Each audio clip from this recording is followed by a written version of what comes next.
إلى من يجمع المال ويلقى فيه أهوالا، سنون العمر ماضية وكأس الموت قد سالا. بسم الله الرحمن الرحيم. الحمد لله رب العالمين، والصلاة والسلام على سيد المرسلين وعلى آله وأصحابه أجمعين. Dear beloved viewers, Assalamu alaikum wa rahmatullahi wa barakatuh. I welcome you again to this program on trials of wealth. In the previous program, we have started to discuss about wealth distribution in Islam.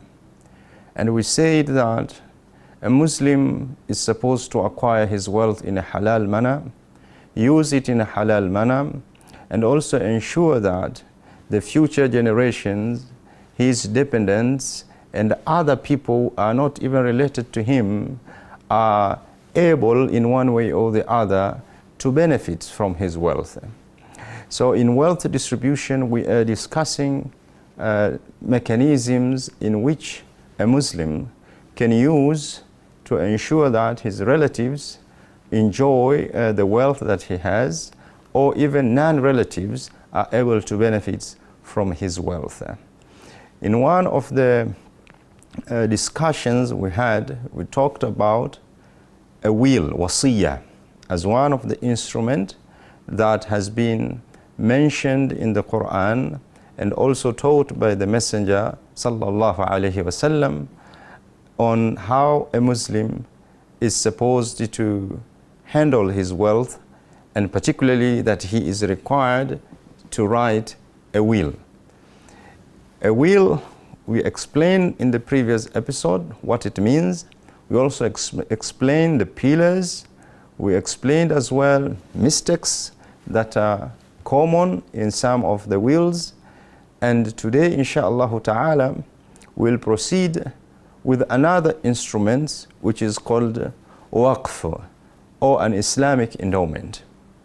Before we start discussing about an Islamic endowment, I want to give you a picture of one of a written will that I have, which can give you an idea of what the will entails.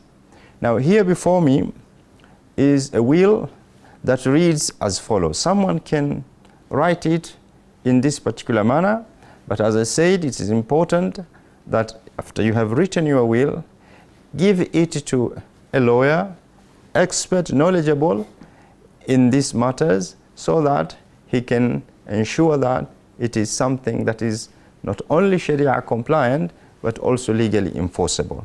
So one of the will that I came across, which is quite brief, reads as a person will state his name, saying that this is the last will of mine, and you give your name, and you can give your whatever ID numbers if you want.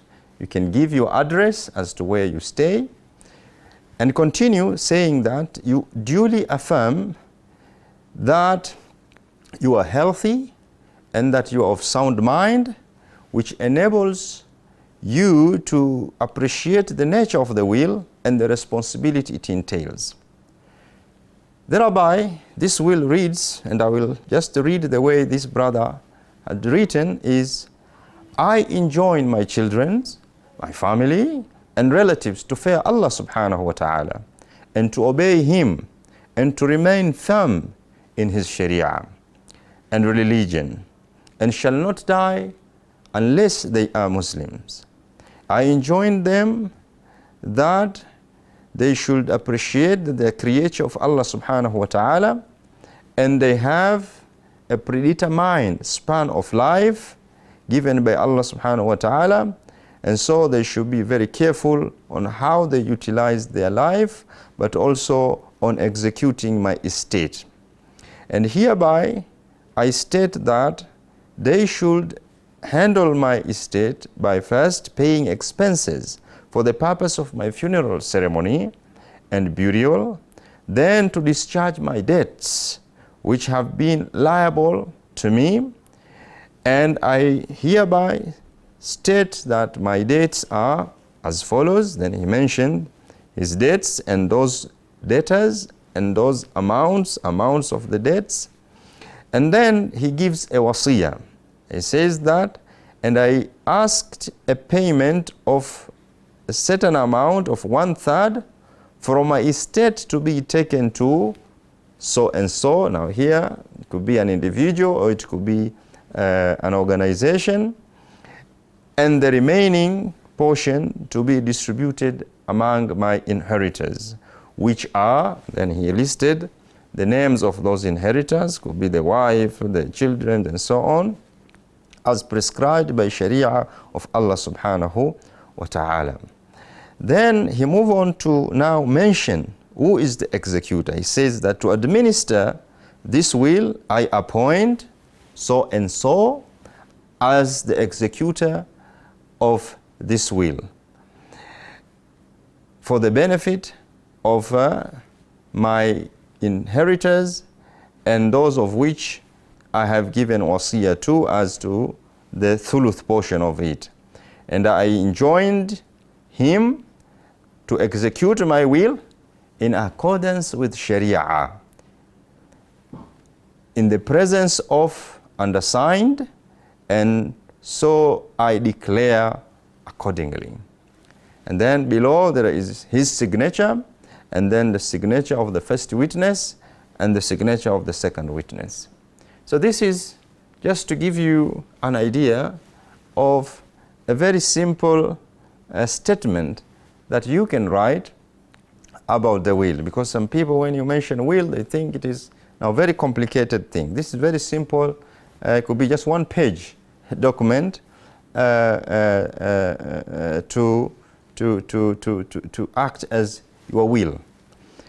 Now, having said about the will, which is an example of one of the wills that we have, now we'll move on to waqf, an Islamic endowment. Waqf has been defined by various people, and here I will use some of these definitions, like the one that has been used by Waqf Act 2019 of Kenya. In Kenya here we have a Waqf Act of 2019. And in this act, it defined Waqf as a religious-based charitable or benevolent endowment or a dedication of any property according to Islamic law. So Waqf is a religious, charitable or benevolent endowment or a dedication of any property according to Sharia. It is also defined as Waqf as to protect or to prevent a thing from becoming a property of another person, is to stop, because Waqf, coming from Arabic word which means to prevent, to stop something from being used by, from becoming a property of another person. That is legally a legal definition. So it also means a dedication of property from which it is usufruct or benefit may be used for the purpose which is for the charitable purpose. So it is a dedication of property which can be it is benefit now be used for charitable purposes. Let me give an example here. You might have owned a piece of land. Now, during your life, you dedicate that piece of land for a certain charitable causes. Say, for example, you say, this piece of land, I give it to Allah subhanahu wa ta'ala, and I appoint so and so as trustees to oversee and administer this piece of land. And the purpose for this piece of land is, say, for cemeteries, for Muslims to be buried on this particular piece of land. That is a declaration that you have given out of your own free will, and you have entrusted some people that this property, this piece of land, I want it to benefit Muslims, is for Muslim cemeteries. Whoever dies among the Muslims, he can be buried in this piece of land. Another way could be a house. You have two houses, or you have an apartment, and then one of the apartment, you say, I dedicate one of this apartment to charitable causes.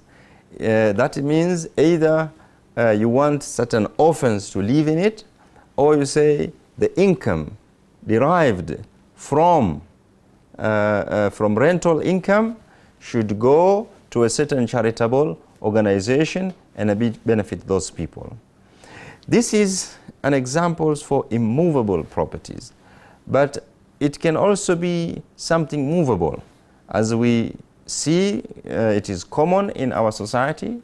A person can give his books as a waqf and take it to a certain library. إلى من يجمع المال ويلقى فيه أهوالا سنون العمر ماضية وكأس الموت قد سال